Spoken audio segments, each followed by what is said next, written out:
Hi viewers welcome to our channel. So present మనకేంటంటే యూట్యూబర్‌లో బాగా famous అయిన 'ఉప్పల్ బాలు' గారు, అదేవిధంగా 'వైజాగ్ సత్య' గారు ఇప్పుడు మనతో పాటు ఉన్నారు. అండ్ వీళ్ళ బ్యాచ్ ఏదైతే ఉందో ఎప్పుడు మనల్ని ఎంటర్‌టైన్ చేస్తూనే ఉంటారు. కానీ ఇందులో ఉన్నట్టుండి సడెన్‌గా అగ్గిపెట్టె మచ్చ గారు ఎస్కేప్ అవ్వడం అయింది. అంటే ఎలిమినేట్ అవ్వడం అయింది. సో ఎందుకయింది? ఏంటి? అని అటు నుంచి వాళ్ళు, ఇటు నుంచి వీళ్ళు ఎలిగేషన్స్ అయితే చాలానే అయ్యాయి. కానీ అసలు ఏం జరిగింది అన్నది వైజాగ్ సత్య గారిని, అదేవిధంగా బాలు గారిని అడిగి తెలుసుకుందాం. సార్ అసలు ఏమైంది? బాలు చెప్తాడు ఫస్ట్. ఏమైంది బాలు గారు లేకపోతే అసలు? నేను చెప్తే లైవ్ నన్ను కాపీ కొడతాడేమో. ఏమైందంటే ఆయన మంచి ఆర్టిస్టే కాదని లేదు. He is the comedy king of social media. ఫేస్బుక్లో కావచ్చు, యూట్యూబ్లో కావచ్చు, ఇన్స్టాగ్రామ్లో కావచ్చు, తోపు ఆయన కాదని లేదు. ఆయన వెళ్ళిపోవాలని కూడా మేము కోరుకోలేదు మా టీం నుండి. ఆయనకి విజ్జుగౌడ్ అని ఒక యూట్యూబర్ ఉన్నాడు కదా, ట్రోలింగ్ చేస్తాడు అందరికీ. సో వాళ్ళిద్దరికీ ఒక గొడవ అయిందనమాట ఒక యూట్యూబ్ రియాలిటీ షో టైంలో.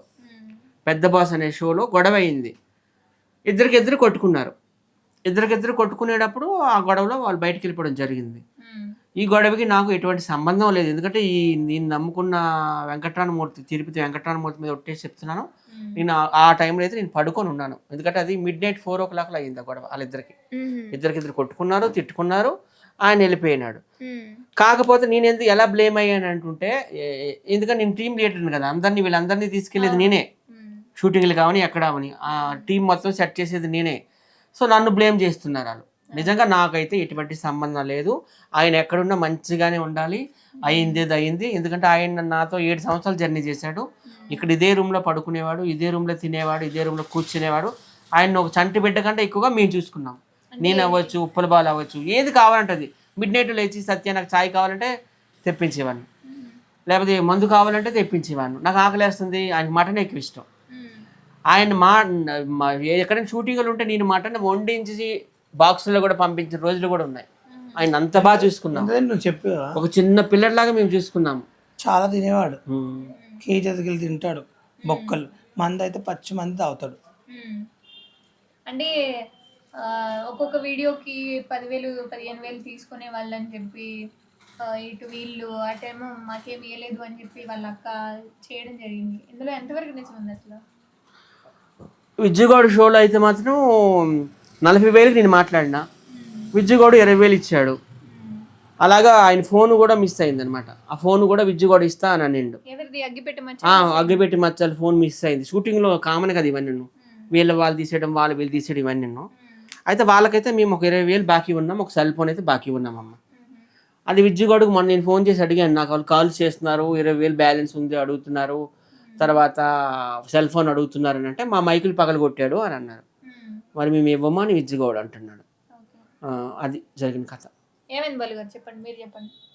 అంటే ఆయన తాగినప్పుడు కొంచెం విజ్జుని కొంచెం లాంగ్వేజ్గా తిట్టాడు. చిన్న క్వశ్చన్ తిట్టినందుకు ఒక చెంప మీద కొట్టాడు, అంతేగాని అది మెయిన్గా బూతులు మాట్లాడినందుకు చిన్న గొడవ అయింది అక్కడ. అయ్యా రోజుకు 10,000 డిమాండ్ చేసినప్పుడు కంటెంట్ ఇవ్వాలి కదా, పండుకుంటున్నావు తాగి, కంటెంట్ మాకు కావాలి ఇంపార్టెంట్, రోజు 10,000 తీసుకుంటున్నా అని చెప్పి విజ్జు అన్నాడు. వాళ్ళ అక్క రోజుకు 10,000, రోజు 10 అంటే ఎవడు ఇస్తాడు? వాళ్ళకు 2,000 లేకుంటున్నా మార్కెట్లో 10,000 వరకు ఇమ్రాన్ దగ్గర తీసుకెళ్ళి అక్కడ 10,000 ఇప్పించాడు వైజాగ్ సత్య. అదే అలవాటు పడిపోయి ఎక్కడ పోయినా 10,000 అంటే ఎవరు ఇస్తారు? 5,000 వస్తాం అక్క, రమ్మని చెప్పు, కంటెంట్ ఉంది రమ్మంటుండు, మచ్చను అట్లా కిరాయి పెట్టి 5,000 ఇస్తాడు. మేము రామ్, మాకు 10,000 కిరాయి రోజుకి ఇవ్వాలి, 10,000 రానికే పోనీకి, వాళ్ళు రానికే పోనీకి 5,000 అవుతాయి, 10,000 తీసుకుంటుండే ఎక్స్ట్రా, 5,000 తెంగుతున్నారు, మళ్ళీ 10,000 అడుగుతుండ్రు. అట్లా 20,000 ఒక రోజుకు 10,000 అట్లా ఎట్లా ఇస్తారు 10,000? అట్లా ఫేమస్ చేసాము, అంత వైరల్ చేసాము, రోజు 10,000 అట్లా ఆమె లక్షలు సంపాదించుకోవచ్చు. ఆమె పర్సనల్ ఇస్తాం, మాకు సంబంధం లేదు. ఎన్నైనా సంపాదించుకోక మాకు సంబంధం లేదు. అగ్గిపెట్టి మెయిన్ ఫేమస్ ఏంటంటే నా వాళ్ళది లోకం మొత్తం తెలుసు. ఆయన్ని పరేషాన్ బాయ్స్ ఇమ్రాన్ ఖాన్ దగ్గర తీసుకెళ్ళింది నేనే, డేర్ స్టార్ గోపాల్ దగ్గర తీసుకెళ్ళింది నేనే, అందరి దగ్గరికి మొత్తం నేనే తీసుకెళ్ళిన. చేయి పట్టుకోవద్దు, యాంకర్తాను ఏమైంది? నీ మైక్లో వస్తుంది. సో ఇక్కడ ఎంత మంది ఇక్కడ టాప్ 10 యూట్యూబర్స్ మధ్యలో యాంకర్ చేయబెట్టుకున్న వైజాగ్ సత్య టైటిల్. స్టార్టింగ్ లో డేర్ స్టార్ గోపాల్ దగ్గర తీసుకెళ్ళాను. సో డేర్ స్టార్ గోపాల్ అందరి దగ్గర తీసుకెళ్ళామంటే వాళ్ళ ఇట్లా మచ్చతో షూటింగ్ కావాలి, మచ్చను విలిపి అంటే ఈయన విలిపించి దగ్గరుండి చూసుకునేవాడు. సినిమాలో ఛాన్స్ కూడా వచ్చింది. నేను చాలా సినిమాలు ఆయన పెట్టిన. మాతో పాటు శ్రీకాకుళం షెర్లాక్ హోమ్స్లో చేశాడు, వెన్నెల కిషోర్ది. రీసెంట్గా కోరమనాయకి సినిమా, వరలక్ష్మి శరత్ కుమార్, రాధికా కూతురు, ఆ సినిమాలో కూడా మంచి రోల్ అనమాట. మంచి మంచి సినిమాల్లో పెట్టిన, మల్లెమాల్లో ఎన్నో షోల్లో పెట్టిన, పెద్ద పెద్ద యూట్యూబర్స్ ఎంతమంది ఉన్నారు అంతమంది తీసుకెళ్ళి ఆయనతో షోలు స్కిట్స్ అన్ని చేయించిన. ఈ రాకేష్ మాస్టర్ దగ్గర తీసుకెళ్ళి పరిచయం చేస్తే ఆయన కూడా భలే బాసు, పెద్ద బాసు అన్నిట్లో పెట్టాడు. ఆయన బాగానే ప్రమోట్ చేసాం. Of course is talented, is comedy king, కాదని లేదు నేను, కానీ ఆ సపోర్ట్ చేసే వాళ్ళు కూడా ఉండాలి కదా.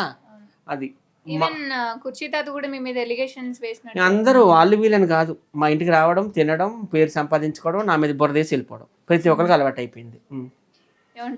కానీ ఎంతమంది వెళ్ళిపోయినా బాలు ఉన్నాడు, నాకు అదే సంతోషం. బాలు ఉంటే నాకు 100 మందితో సమానం. ఎంతమంది వెళ్ళిపోయిన పర్వాలేదు. అంటే ఇప్పుడు మనం ఉంటాము, ఉన్నప్పుడు రూపాయి సంపాదించుకున్నప్పుడు రూపాయి డబ్బులు వస్తుంది. పద్దాక ఇప్పుడు ఒక ఇంటర్వ్యూ పిలుస్తారు, 2000 ఇస్తారు, ఒకవేళ 1000 రూపాయలు ఇస్తారు, ఒక దాంట్లో 3000 ఇస్తారు. ఇప్పుడు ఉన్నవాడు ఒక తీరిస్తే లేనివాడు ప్రతి ఛానల్ నాకు 5000 ఇప్పాలంటే ఎవరు ఇప్పిస్తారండి? ఇప్పుడు నాకు ఉంది ఒక ఇంటర్వ్యూ, నేను 3000 తీసుకుంటా, దాంట్లో 4000 తీసుకుంటా, 2000. ఒక ఇంటర్వ్యూలో బాలు ప్లీజ్ ఫస్ట్ టైం నీ కాల్ పెట్టి ఒక్క ఇంటర్వ్యూ ఇవ్వవా, మా తీసుకో 1000 రూపాయలు ఇస్తే మీకు దండం పెడతా, ఫస్ట్ టైం పెట్టుకున్నాడు. అట్లాంటప్పుడు మనం పొంగిపోమా? సర్లే ఫోన్లే లేస్తుంది అంటే ఒక ప్రేమతో అభిమానం, ఎందుకంటే 1000 తీసుకుంటాం ఒక మాట.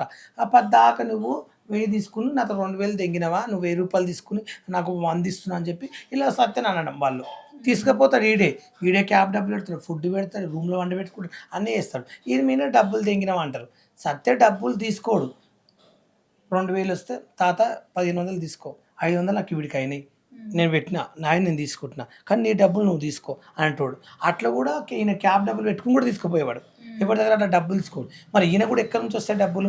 షూటింగ్లు చేస్తూ వస్తాయి. నాకు ఈయన రెంట్ కట్టుకోవాలి, హైదరాబాద్లో నెలకు 5500 రెంట్ కట్టుకుంటాడు. ఈయన వచ్చిన ఫుడ్ పెడతాడు. ఎవరు ఇస్తారు ఆయనకు డబ్బులు? ఎక్కడి నుంచి వస్తాయి?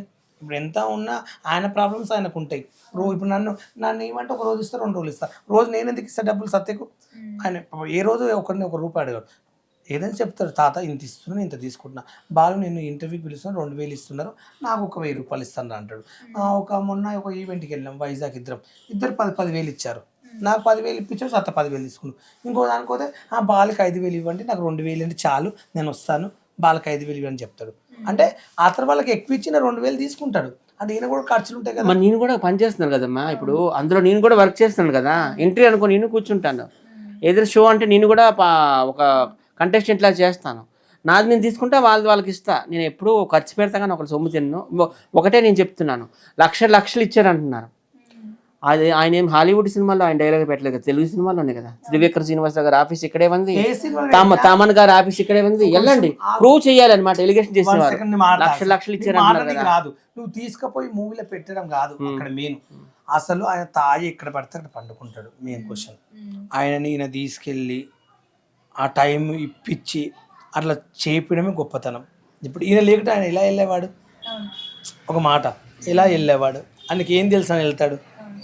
నువ్వే ఇప్పుడు నేను ఉన్నాను, ఒక ఇంగ్లీష్ ఇంటర్వ్యూ కావాలి, నన్ను ఒక మూవీలో కొంచెం ఇంగ్లీష్లో అడుగుతారు, పిలుస్తారు నన్ను అక్కడికి. ఇప్పుడు నేను గేట్ల నుంచి వెళ్ళాలన్నా కూడా గేట్ కాడ ఒక ఆయన కూడా ఇంగ్లీష్లో మాట్లాడు, ఆయన తెలుగు రాదు, ఇంగ్లీష్లో మాట్లాడితేనే లోపలికి పంపిస్తాడు.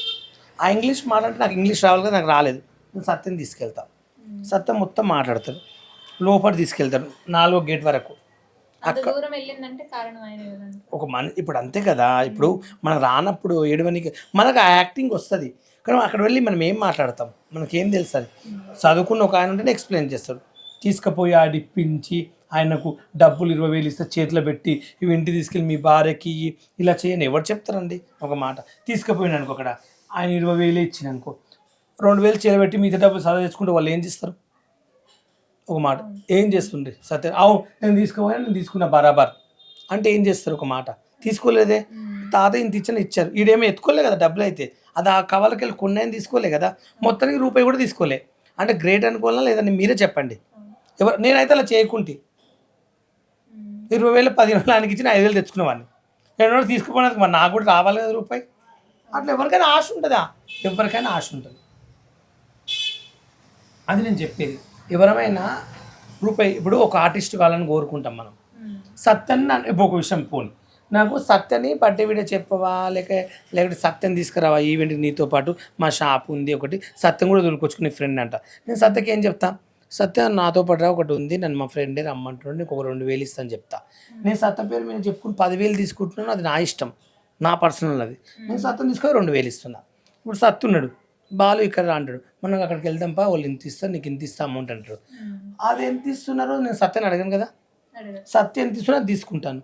మళ్ళీ పిలిచి వాళ్ళ ముందర చెప్తారు, మీరు ఎంత ఇస్తున్నారు డబ్బులు బాలు చెప్పండి, ఎందుకంటే అందరు నేనే తీసుకుంటా అంటారు, నాకు ఒక డబ్బులు వద్దు, మీరు ఎంత ఇస్తారో ఎంత ఇస్తారో ఆయన చెప్పండి అని కరెక్ట్ చెప్తాడు. ఒకవేళ బాలు నేను తీసుకుంటా, బాలు నాకు 2,000 నేను తీసుకుంటాను, ఈ దాంట్లోకి వెళ్ళి నేను తీసేసుకుంటాను చెప్తాడు. కానీ దొంగతనం చేయడు, చెప్తాడు కానీ మోసం చేయడు, అబద్ధం చెప్పి మొత్తం లాక్కోడు, చెప్తాడు అంతే. వరకే సత్యగుణం నాకు తెలిసినంత. నేను ఇప్పుడు ఇన్ని రోజులు ఫ్రెండ్షిప్ చేస్తున్నా, తనతో నేను జర్నీ చేస్తున్నా. గొడవలు పంచాయతీలు అంటే అవి ఆయన పర్సనల్, అవి జరుగుతుంటే కామనే. ఒకరు ఒక తిరిగి ఇప్పుడు కోపం వచ్చినప్పుడు బీపీ ఉంది, ఇప్పుడు బీపీలో ఏదో మాట్లాడేది ఒక 10 నిమిషాలు ఏదో అరుస్తాడు, 10 నిమిషాల తర్వాత మళ్ళీ కూల్ అవుతాడు. ఆ టైంలో నేనైనా అరుస్తా, 10 నిమిషాలు కూల్ అవుతా, అట్లా టైం. కానీ ఎప్పుడైనా ఒక మనిషి మళ్ళీ అందరినీ కలుపుతాడు, గ్రూప్లో అందరినీ తీసుకొస్తాడు.